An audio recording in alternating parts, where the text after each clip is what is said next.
All right, what's up, guys? Welcome back to another video. In today's video, I'm actually going to be reacting to the past, present, and future trailer by Ubisoft.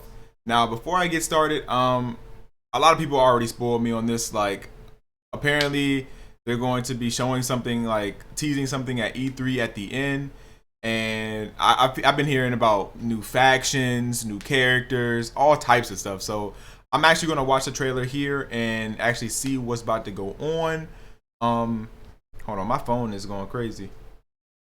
Okay, all right. Anyway, but yeah, I'm going to be reacting to this video right here, guys. So let's go. Well, before I start, let me give my what I want to see at E3 before we even start this thing. So hopefully E3 will, of course, it's probably going to be a new character. Of course, we know this, but if they somehow are able to get cross-platform play between Xbox and PlayStation and get 60 frames per second on at least the dual modes and brawl modes, that would be crazy. I would love that, along with the new faction, along with like whatever the new faction brings, like the little war map gets expanded upon. I mean, I don't really care about all that, but yeah.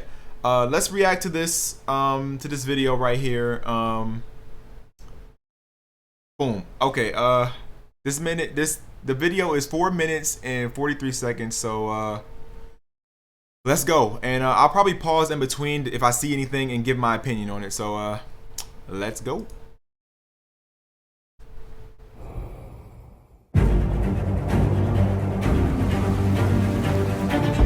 One of the great things with Foreigner is that we're only at the beginning of the game. We can explore so many aspects of that universe. The team never stopped working on that game, and it improved on all levels, and that is the beauty of a live game.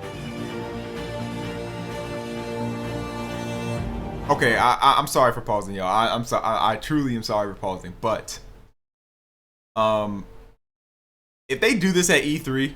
Like if they go back and say, okay, this is what we've been doing. Like I need constant like good news. I don't need 75 to 80% of the conference at E3 just to be, this is what we've done, you know, and this is what we've done in the past. This is what the For Honor was when it started. We've done all of this. We've added what do they say every time they do one of these trailers? They say we've added thousands of pieces of content, when most of them are battle outfits and most of them are the same ornament for every character. But let's keep watching. Let's see what they got to say.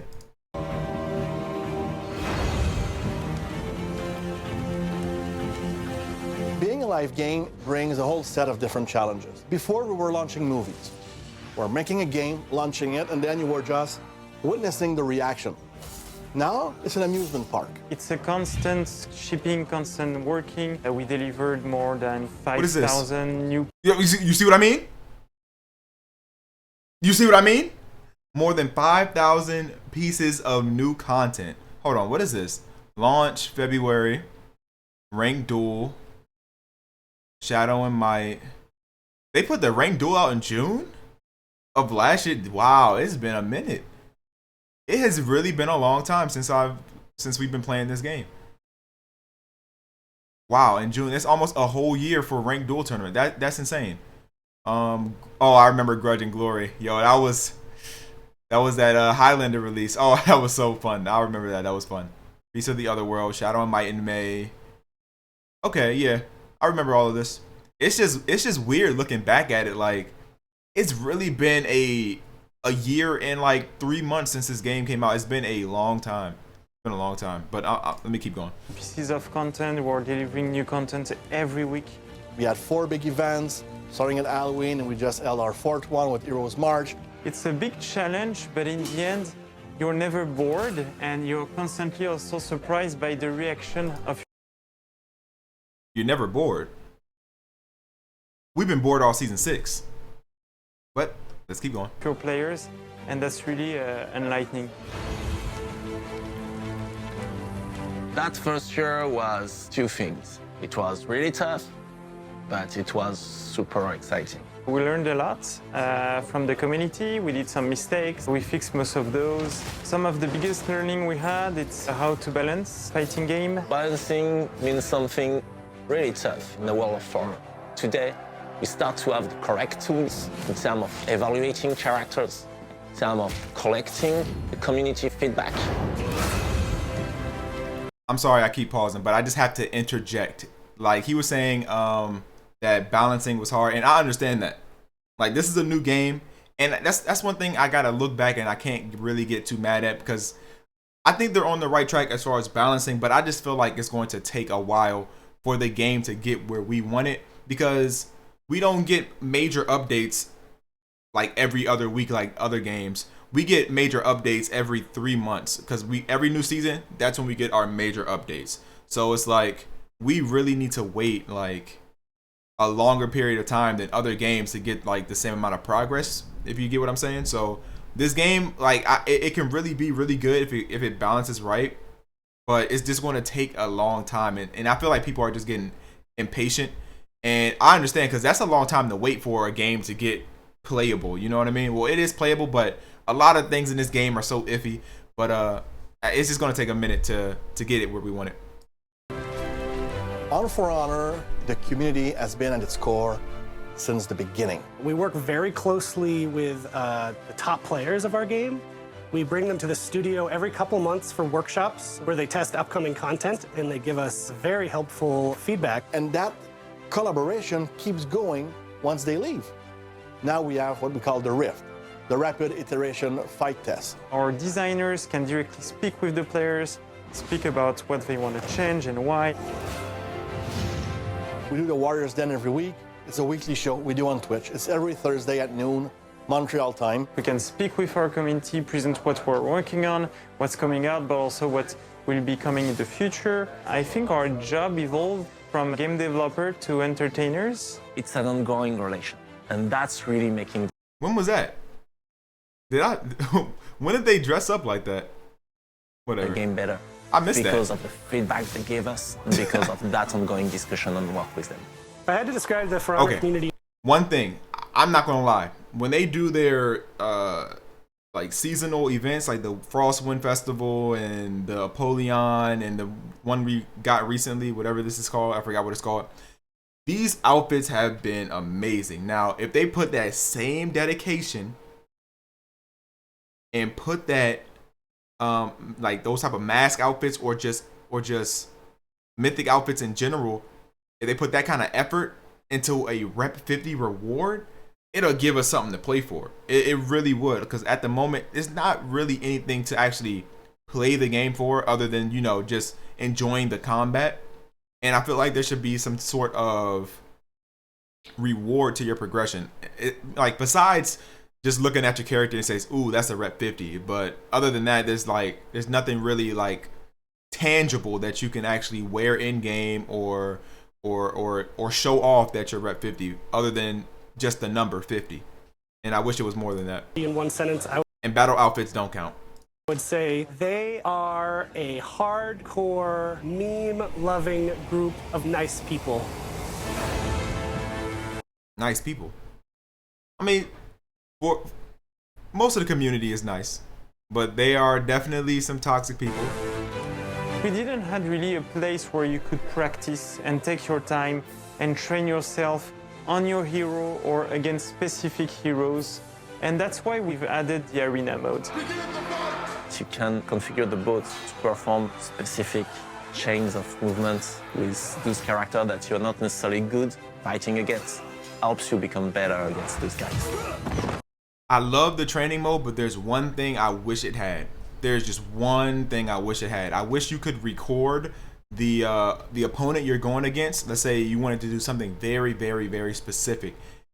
I wish you could record the movements and then play them, like in other fighting games. That would be amazing. But I do like the training mode. Hopefully they can add that in the future.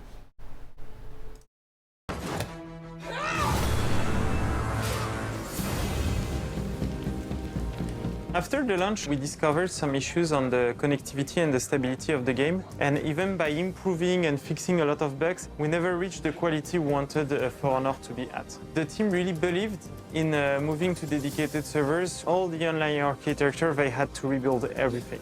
Now the quality of life for a player is much better. There's no more host migration, for example. We don't have any more NAT management, so if you're a red NAT, yellow NAT, green NAT, we don't care, you're playing on servers. I can't lie. They did an excellent job on the dedicated servers. I rarely ever get kicked out of my match. Rarely ever. Like, it's before it went from me being literally unable to do a stream on playing Dominion because I would get kicked out of like 80% of my matches to where it's rare that I even get kicked out once. So kudos For Honor, great job on the dedicated servers. I am very pleased. So if you're watching this and you haven't even like played For Honor and you're like, or you played it before and like, is the dedicated servers really like working? It's working. And they definitely improved. We reached the ceiling with our previous architecture. Now it's our floor. So we can just improve, and the team keeps working to improve it over and over again. It's only the beginning, and we have so many ideas to make the game grow that it's mind-blowing. For me, E3 is a chance to reconnect with a lot of people and to show to everybody that For Honor is in a state now that if you want to fight. Okay. So it's confirmed that most of their E3, he just said it right there. It's confirmed that most of their E3 will be them showing people that lost interest in the game that they fixed the game. I don't really know if E3 is going to be where they just start throwing big reveals at us and big plans for the game. I really think, I don't know. I just really think they're going to just go up there and just spend most of the time telling people what they've done already, not what they're going to do. Because the people now, like the people who are playing your game, want to know what's in the future, and we don't even know what's in the future. That's another thing. I really wish like they would be more open to where they're going with the game instead of like keeping it under wraps, I guess. I don't know, man. I just wish they were more open to us. That's all. Fight with a sword, that's the game to be in. We have some cool surprise. We can maybe show you something. We have some. Don't miss it. Hold on, wait. Hold on, wait. That was too fast. Cool surprise. We're gonna pause it. Maybe show you something.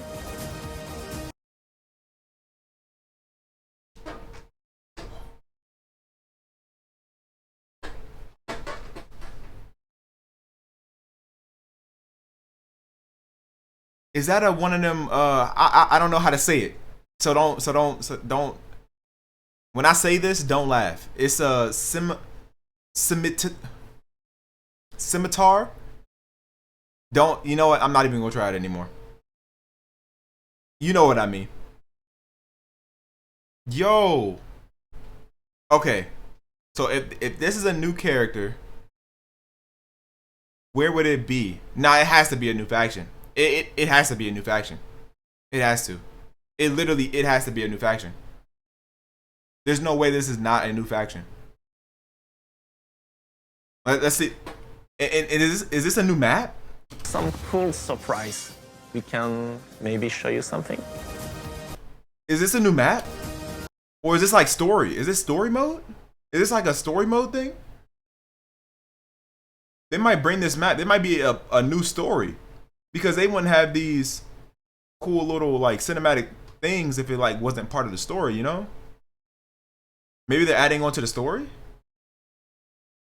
Yo, that's okay.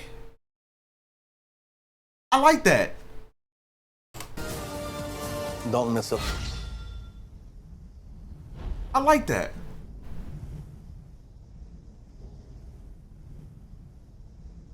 Not bad. Not bad, but that is all we have for this video right here. I